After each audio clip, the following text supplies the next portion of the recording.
Hello বন্ধুরা, good evening. Sangeeta daily life cooking চ্যানেলে আপনাদের অনেক অনেক স্বাগত। আশা করি আপনারা সকলে ভালো আছেন আর আমরাও কিন্তু বেশ ভালো আছি। দুদিন আগেই গাছের হাটে গিয়েছিলাম গাছ আনতে, তবে অনেকটা বেলা হয়ে গেছিলো, সেই জন্য খুব একটা ভালো গাছ পাইনি। পেঁপে গাছের চারা নিয়ে এনেছি। এই ক্যারেটের মধ্যে মাটি তৈরি করেই রেখে দিয়ে গেছিলাম।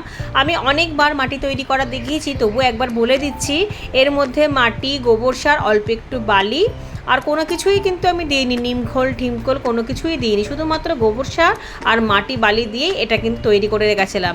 কিন্তু পেঁপে গাছটাকে আমি সোজাসুজি বসাবো না। ছোটোবেলায় ঠাকুমা সবসময় আমাকে বলতেন যে পেঁপে গাছ যদি আমরা ব্যাকা করে বসাই তাহলে গোড়া খুব তাড়াতাড়ি মোটা হয়ে যাবে এবং ফলটাও কিন্তু তাড়াতাড়ি পাওয়া যাবে। ঠিক ওইভাবেই আমি বসালাম, যেভাবে আমার ঠাকুমা বসাতেন।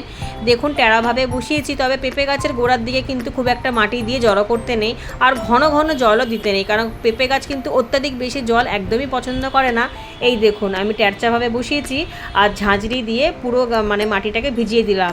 যতক্ষণ না মাটি শুকাবে ততক্ষণ পর্যন্ত আর গাছে জল দেবো না।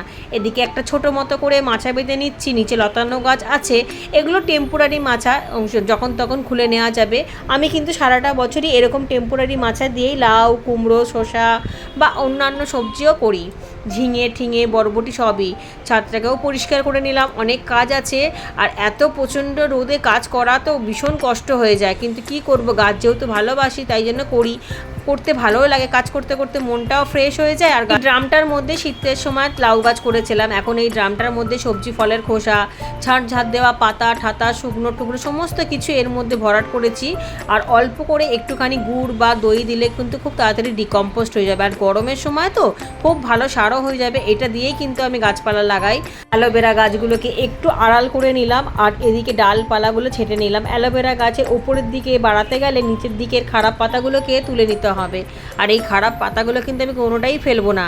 অ্যালোভেরা গাছ আমি প্রতি বছরই করি, আমার বাগানে কিন্তু 12 মাসই থাকে, খালি রোদের সময় মানে গরমের সময় একটুখানি ছায়া জায়গায় রাখতে হয়, নাহলে অ্যালোভেরা গাছ পুরো নষ্ট হয়ে যাবে।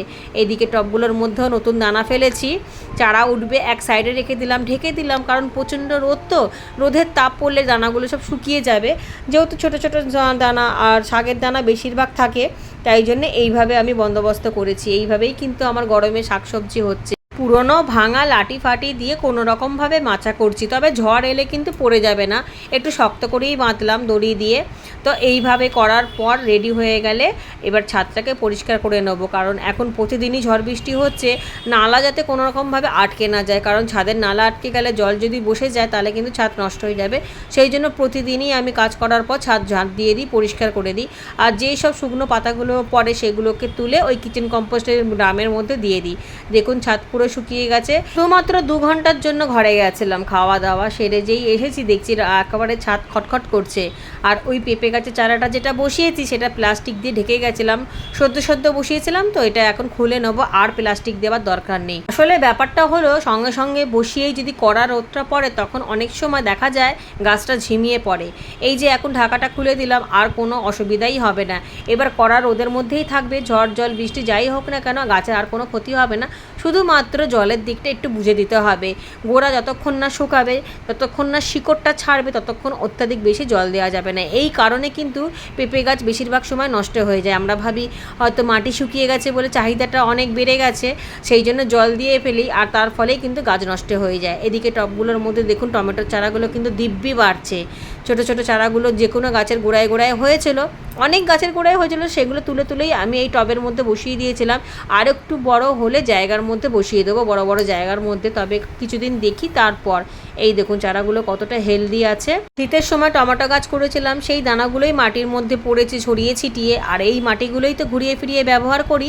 বৃষ্টির জল যে ক্রমাগত 4-5 দিন ধরে হয়েছে তার জেরেতেই কিন্তু এই চারাগুলো ফুটেছে। জানি না কতদূর ভালো থাকবে কি না থাকবে।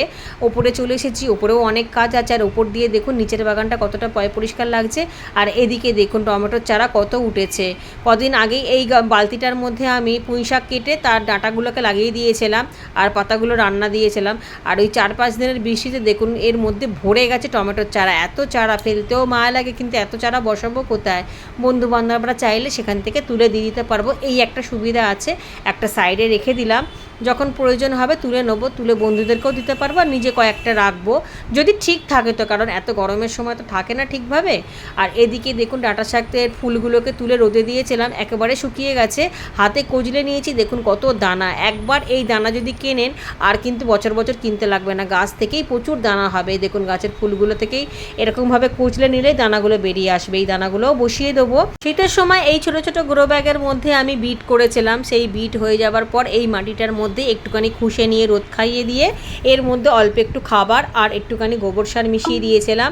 তবে এর মধ্যে কিচেন কম্পোস্টটাই বেশিরভাগ আছে। মাটিগুলো দিয়ে রেডি করে রেখে দিয়েছিলাম 4-5 দিন আগে, এখন বীজগুলোকে ছড়িয়ে দেবো।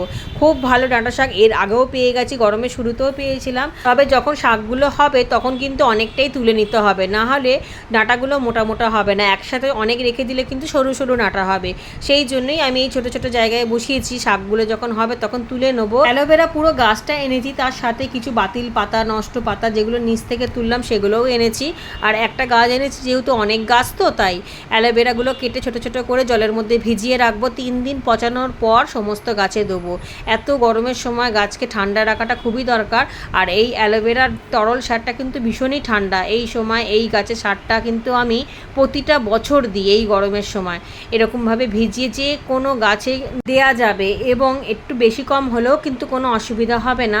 শসা গাছের ফুল চলে এসেছে, পলিনেশন করিয়ে দেবো। প্রথমে পুরুষ ফুল আসে, এর জন্য কোনো চিন্তার কিছু নেই। যে কোনো লতানো গাছে কিন্তু প্রথমে পুরুষ ফুলই আসে।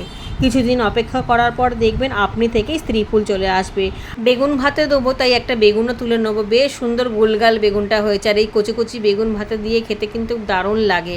দেখুন বেগুনটা কি সুন্দর কিউট হয়েছে। তবে শীতের সময় কিন্তু আরও বড় বড় হয় বেগুনটা, গরমের সময় তো তাই ছোট ছোট হয়েছে, তাই একটু অল্প থাকতেই মানে একটুখানি বড় হলেই তুলে নিতে হচ্ছে। এদিকে শসা গাছেও দেখুন শসার ফুল চলে এসেছে, স্ত্রী ফুল, আর পুরুষ ফুলও ফুটেছে। এটারও পলিনেশন করিয়ে দেবো। এটা গোড়ার দিকেও একটা হয়েছে। আর দেখুন এই লাল শাকের ডাঁটা কিন্তু অনেক গাছের গোড়ায় গোড়ায় হয়েছে। আর এই দিকে লেবু গাছের গোড়ায় তো 3 রকমই শাকের গাছ হয়েছে। দেখুন লেবু গাছের গোড়াটার মধ্যে লাল শাকের ডাঁটা, ডাঁটা শাকের ডাঁটা আর একটা পাট শাকের ডাল। দেখুন 3 রকমই ডাল হয়েছে। তুলে দিলাম, নালে এই শাকগুলো গাছের খাবার সব খেয়ে নেবে। এই রান্না কাজে লাগিয়ে নেবো, শাক ভাজা করবো, একসাথেই সমস্ত শাক ভাজা করব। ছাদ পুরো পরিষ্কার করে নিয়েছি। আজকের ভিডিওটা বন্ধুরা আমি এখানেই শেষ করলাম। সবাই খুব ভালো থাকবেন, সুস্থ